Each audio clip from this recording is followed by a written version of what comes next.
बातमी आहे नाशिकमधून। नाशिकमध्ये अज्ञात टोळक्याने बारला आग लावल्याची घटना घडली आहे। बाटलीत आणलेलं ज्वलनशील पदार्थ टाकून ही आग लावल्याचं समजतंय। ITI सिग्नल परिसरातील बारला ही आग लागण्याची संपूर्ण घटना सीसीटीव्ही कॅमेऱ्यात चित्रित झाली आहे। हा व्हिडिओ देखील आता सोशल मीडियावर व्हायरल होतोय।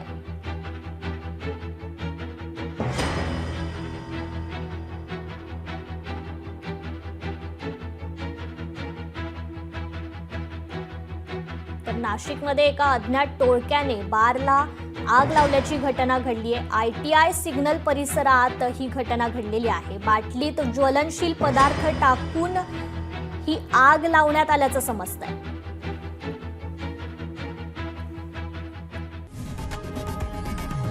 लोकशाही मराठी ऐका, पहा, जागरूक रहा।